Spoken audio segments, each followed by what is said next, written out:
Hey folks, how you doing? So the saga continues. This week, Haiti and Haitians are on the news again, this time along the borders of the United States in Texas under a bridge. And not only is this disturbing, but there's an image that we're probably all familiar with now. And I just would like to ask, what does this remind you of?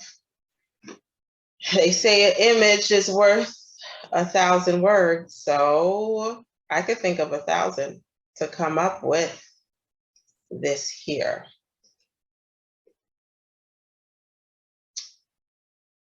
I've been looking at this picture and I had to ask myself, is it photoshopped? Because first of all, it looks like the Marlboro Man. And he is on his horse. And this man, another question to me is, how long have these people been there?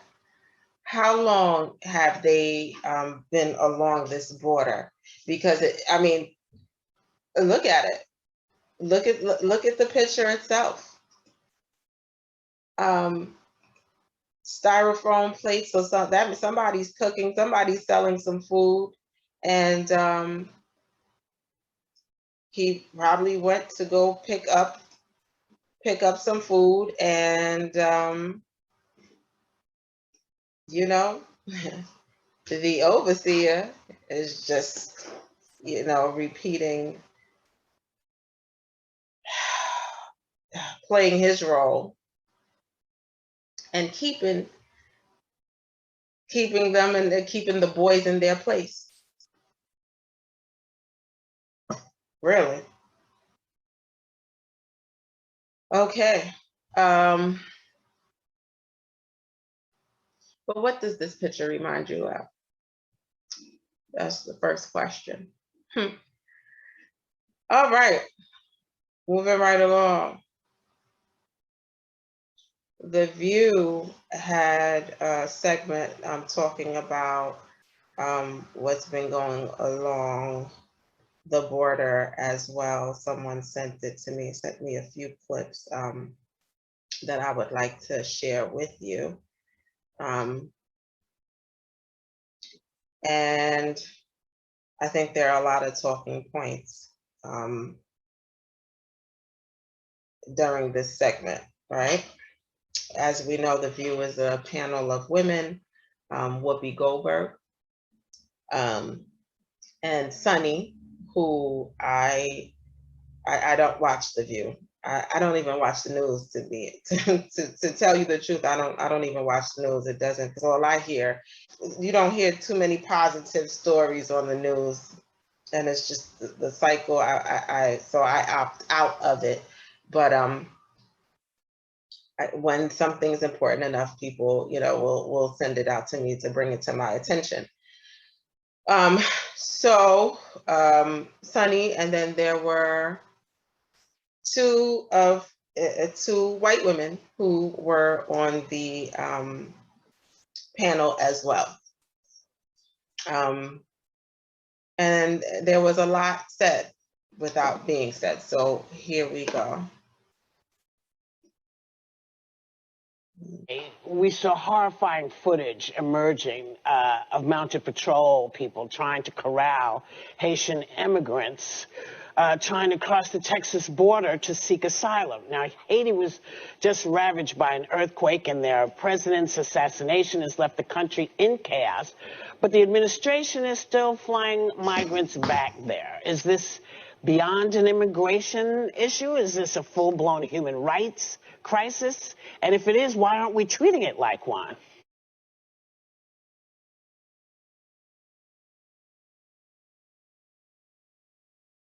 Okay, so who's we? Who's we? America? Who's we? Women? Who's we? Is what I would like to know. Is this an immigration issue? Or is this a human rights issue? Great questions, right? My question, however, again, is how long have these people been there under the bridge? Is this a result of the earthquake? Is it a result of the assassination that occurred recently? How long have these people been there?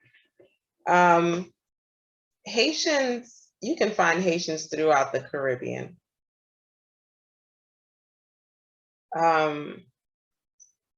You'll find them in Guadeloupe, St. Martin, and the Bahamas. But as of recently, the hotspot was Chile. There is another clip that I have, but this week, for some reason, I lost my phone and there were all these little technical difficulties, which really got in the way of me being able to continue with the series. However, it's still in the works. But how long have these people been there? And where did they come from? You know what I mean? Haiti, of course, is in the Caribbean and the Gulf of Mexico.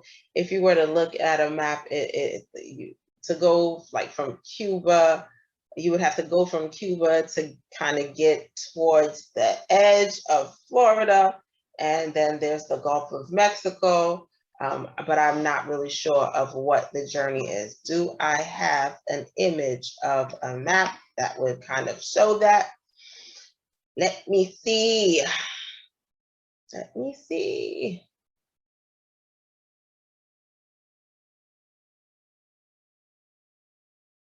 But I do have a couple of clips that I would like to. So let's continue with the conversation. Is this an immigration issue? Is this a human rights issue? What's going on? I guess I'll share my thoughts later on. So horrific. And I think we need to remind ourselves, these are human beings, they're not animals, they deserve our great compassion and empathy. People don't leave their homes unless they are desperate to do so. It's a powerful example, I think, as well, of why foreign assistance is so important. Yeah. If people have no hope where they are, they're going to move.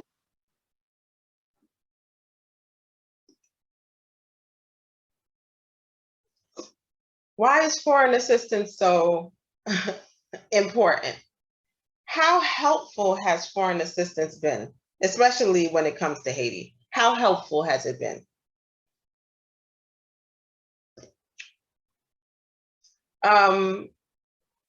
The United States, when they enter into another country, really, they're going for their own interests and to protect their own interests. They're not necessarily going for you. So how important is foreign assistance?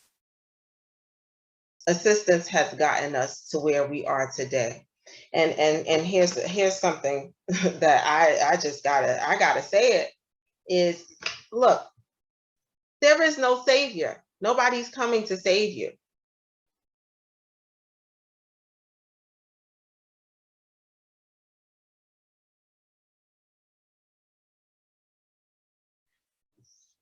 Another saying that they have is, give a man a fish and he eats for a day, right? That's how it goes. Teach a man to fish and he will eat for a lifetime.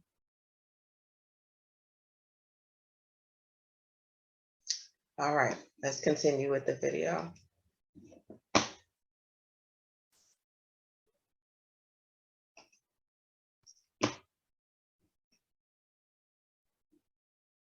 Yeah. Human history is full of that.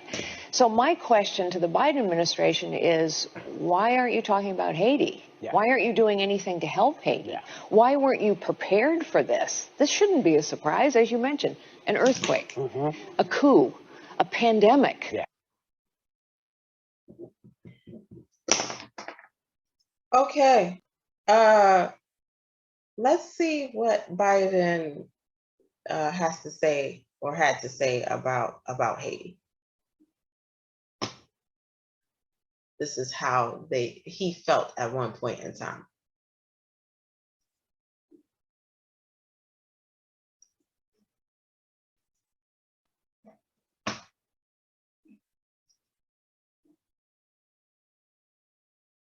If Haiti just quietly sunk into the Caribbean or rose up 300 feet, it wouldn't matter a whole lot in terms of our interest. If Haiti just quietly sunk into the Caribbean or rose up 300 feet, it wouldn't matter a whole lot in terms of our interest. Editor. If Haiti just quietly sunk into the Caribbean or rose up 300 feet, it wouldn't matter a whole lot in terms of our interest. Editor of a paper in the Delaware Valley asked their reporters to come down and talk to me and said, why is Biden so concerned about Bosnia and not about Haiti? Is it because blacks are involved in Haiti? Blacks are what at stake in Haiti, and in Bosnia they are Europeans, whites. If Haiti, a god-awful thing to say, if Haiti just quietly sunk into the Caribbean or rose up 300 feet, it wouldn't matter a whole lot in terms of our interest. Yeah. That 15 this shouldn't be a surprise, as you mentioned. An earthquake illustration is, why aren't you talking about Haiti? Yeah. Why aren't you doing anything to help Haiti? Yeah. Why weren't you prepared for this? This shouldn't be a surprise, as you mentioned. An earthquake, a coup, a pandemic. Yeah. Of course people are leaving. Yeah. Why is it a shock that 15,000 people show up at the border? Yeah. We got to help them where they are. Yeah. And the administration should have been, I think, better prepared. Yeah. And I wish they'd talk about it. Yeah. Well, I think the reason that So 15,000 people just showed up to the border after the pandemic. They left because of the pandemic. They left because of the assassination. They left because of the earthquake. Is that what happened? How did they get there? When did they get there? This just happened in the past few weeks.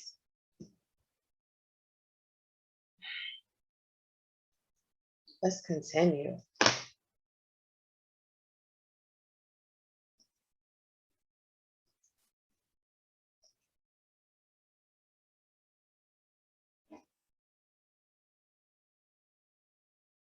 we're not seeing more help, if I'm going to be frank about it, is because they're Haitian. The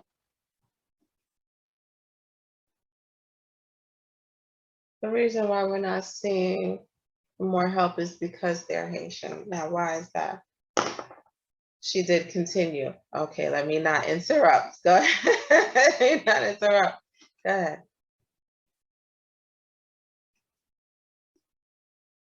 I think that is the history. Explain, please, to the. Well, we saw it, I mean, you and I talked about this, Whoopi. We saw it when it first came to the demonizing of Haitians when it came to the AIDS crisis. That's right. And then we saw it continuing. It really began with the raping and, pilfering of France by Haiti and the punishment of Haiti for becoming the first black free nation in our hemisphere. And I think that U.S. policy towards Haiti has always for becoming the first black free nation, raping and pilfering of France by Haiti and the punishment of Haiti for becoming the first black free nation. Okay. So I just had to stop here. She made a few points, right?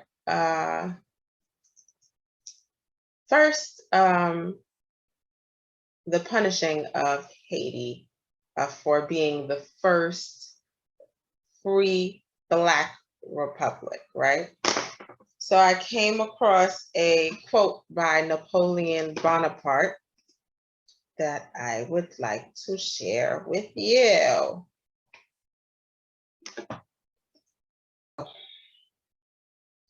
My decision to destroy the authority of the Blacks in Saint-Domingue, Haiti, is not so much based on the considerations of commerce and money as on the need to block forever the march of the Blacks in the world, the march of the Blacks in the world. Okay, where we at now?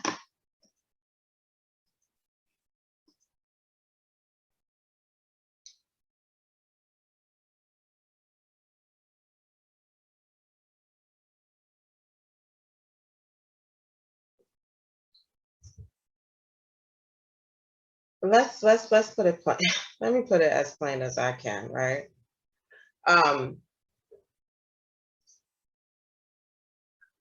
In Haiti is just being made an example of, period. You say that and claim that you are the first free republic in the Western Hemisphere, right? The first free Black republic. And there goes the problem right there, because it's an attack on the Blacks. So this is not even about, this is way bigger than Haiti itself, all right? Because this is an attack on Blacks. The image that we saw earlier was of a Black man. If they did not tell you he was Haitian, you would not know, right? And really, what does that tie into? The whole slave narrative, right? So it doesn't matter where you are in the world, as long as you're considered to be Black, then you're going to be attacked. And they're just telling you what your place are. You is, right? Okay, so you proclaim to be this free Black republic since the 1800s. What have you done with your freedom? What have you done with your freedom? Because now there's thousands of people who are under a bridge who are just seeking refuge, seeking a better life for themselves. And they think that crossing the border and coming over here is going to make a difference. But boy, this is not just a relationship that they have with Black people. They just made an example. They put you on the world stage, and this is the image that you have now. Niggas.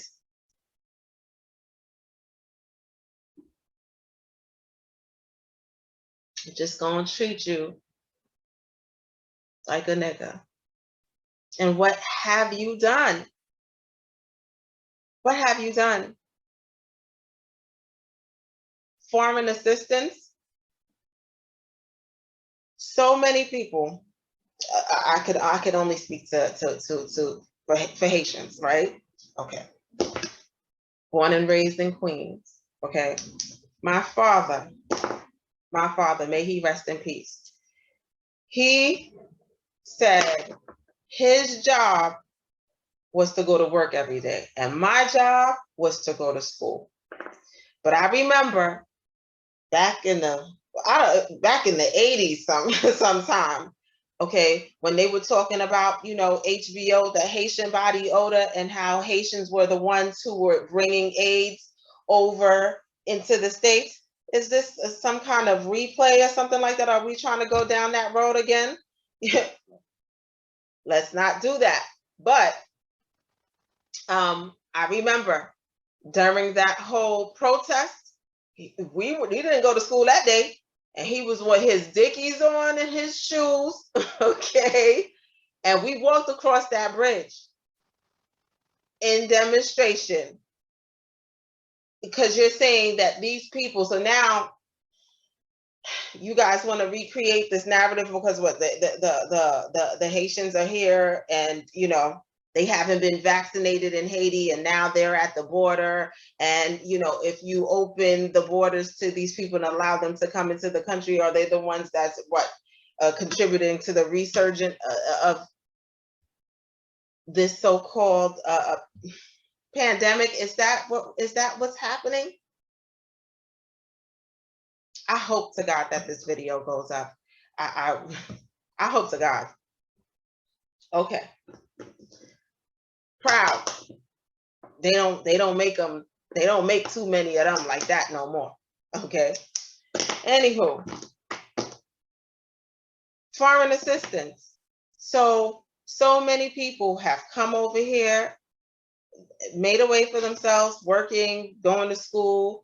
What about the people who have traveled abroad and has been exposed to all these different, gone to school, and engineers and doctors and lawyers and all of these things? That's the foreign assistance. That's protecting your own interests, to be able to go into Haiti and able to create these industries. You think that they're going to come and they're going to do anything? What are they going to do? What are they going to do? You won't do it for yourself. I know plenty of Haitians, security guards. Haiti is lacking security. Now that's a whole other thing. I'm talking about on a small scale, okay? Who has a security company?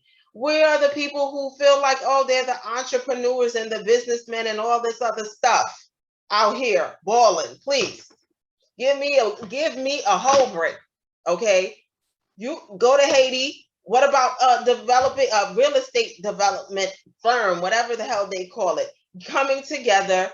We're going to create this thing, okay? One person, he has a construction company. This one has a security company. This one has whatever.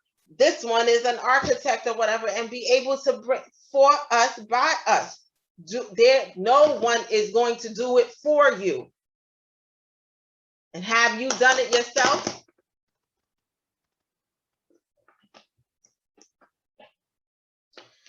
Continuing along with the video. Calm down.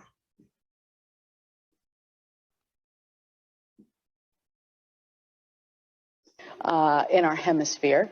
And I think that U.S. policy towards Haiti has always been corrupt. And it doesn't have to be that way, because we know that the United States can do it. There is a way to do it. There's just no will to do it, because the United States and the White House has promised to bring 95,000 Afghans here. And I'm not saying they shouldn't be brought here, because they should be, right? Yeah. That is the promise of this country. But if you can bring 95...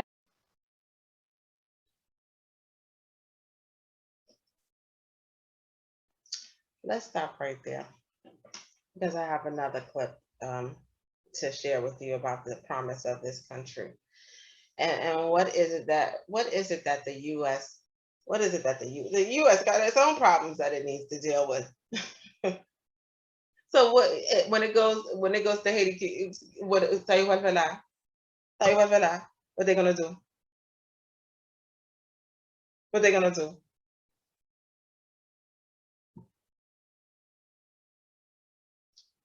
She brought a point talking about the promise of this country, the United States, that I just want to share. Okay.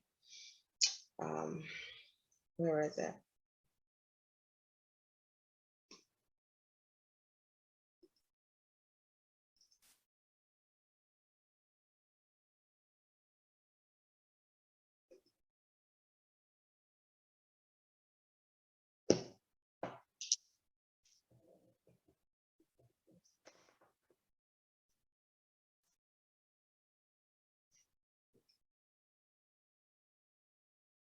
Yesterday.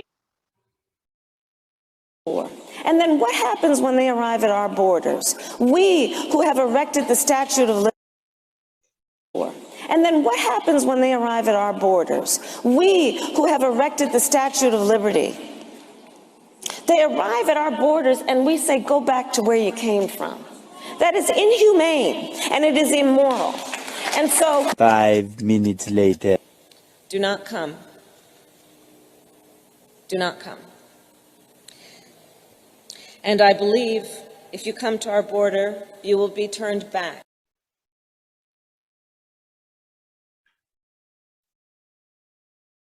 If Haiti just quietly sunk into the Caribbean or rose up 300 feet, it wouldn't matter a whole lot in terms of our interest. Editor.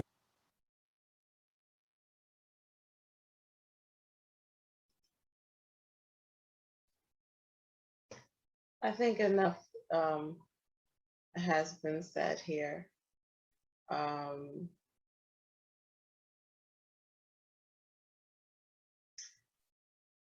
Again, Haiti has been put on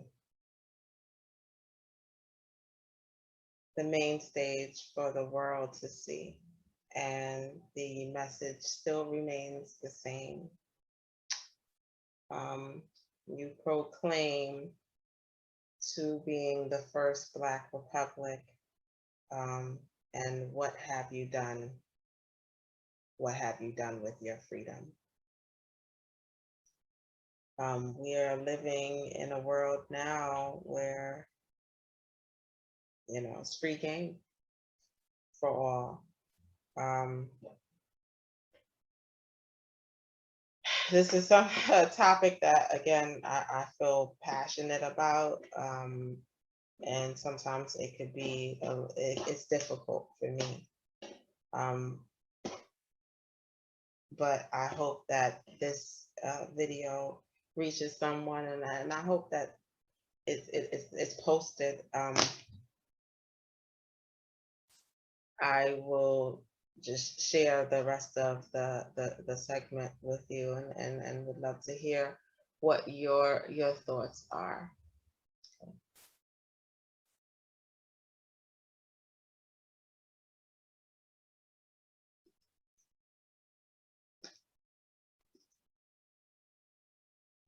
And then what happens when they arrive? Yesterday, we saw horrifying footage emerging.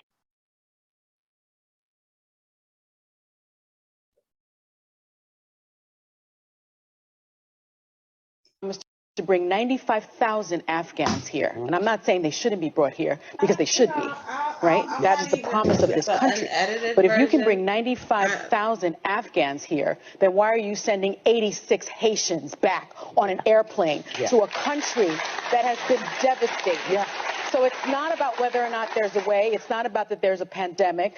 But this policy started with the Trump administration. It's called Title 42, and the Trump administration decided to ban migrants, refugees from coming. So when people say, well, get in line, there is no line because of the Trump administration. And there has never been a line for Haitians. And I take this personally because my husband is Haitian.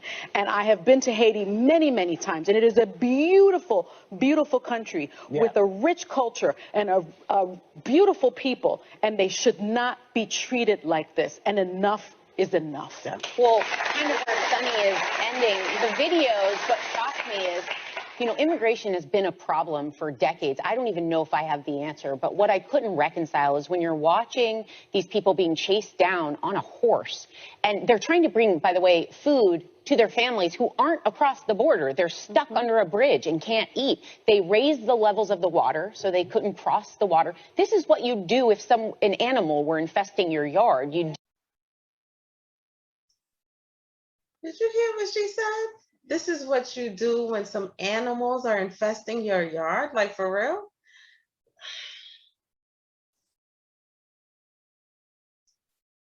Do something like this. Right. So the fact that to me is more troubling, actually, couldn't cross the water. This is what you do if an animal were infesting your yard. You'd do something like this. Right. So the fact that to me is more troubling, actually, than as complicated as immigration seems. The way people are being treated on that, to me, is absolutely more disturbing and a little more hopeless than I want to feel about this.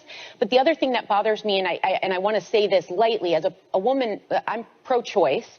What bothers me is when people that are pro-choice see something like this, and there's no one there lining up to fight for those who are have no voice, who are being chased down.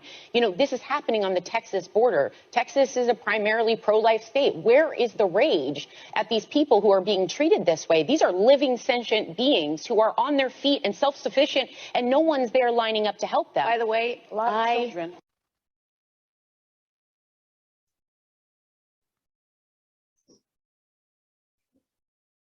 Who? This is in Texas. So they talking to you and I. All right. Where? This people along the borders. What you gonna do about it? Yeah, they're out there chasing them down like animals. Okay, pests in their yard or whatever. This is what you do with animals in your yard, pests that you want to get rid of. But who's showing up? No, nobody's showing up. Nobody's doing anything about it. Nobody's going to do anything about it. No. And it just goes on, continuing right along. It's, you know, the policy goes against everything Lady Liberty stands for. Yes. I mean, there's a plaque that says, bring me, let them come here. We can offer a better life. And so to me, when you poop on Lady Liberty this way,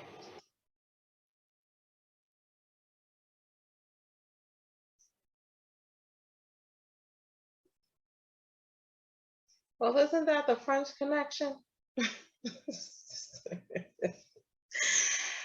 Moving right along.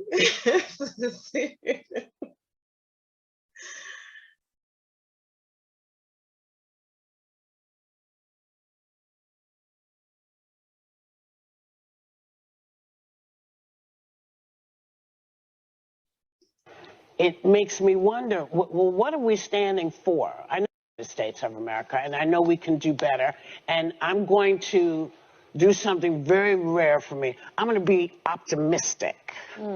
I'm going to believe that once everyone has seen that, we will take care as well as we can of what's happening. Whether it's us putting together people to send food or send clothing or send whatever, we have to do it. And we do have the vice president coming on Friday, and I think she should answer this question. You know,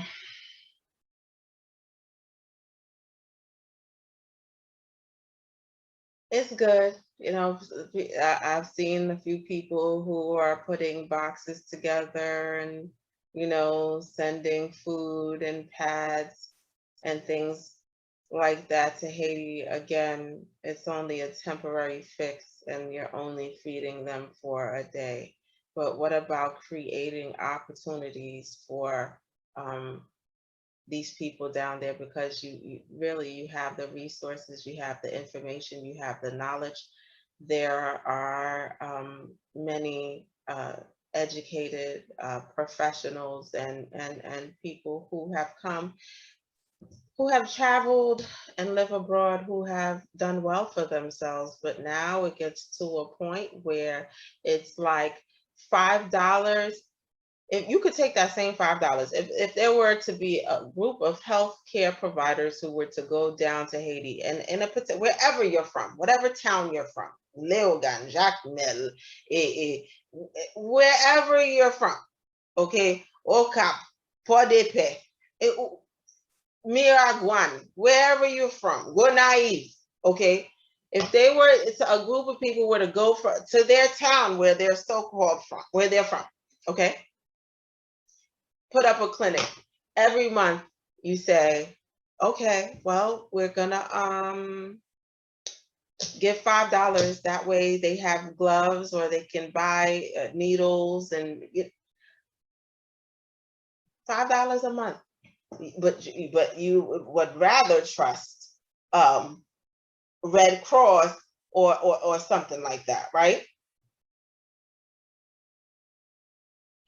And then what happens when they arrive at our borders? We who have erected the Statue of Liberty, they arrive at our borders and we say, go back to where you came from. That is inhumane and it is immoral. And so 5 minutes later. Do not come. do not come. And I believe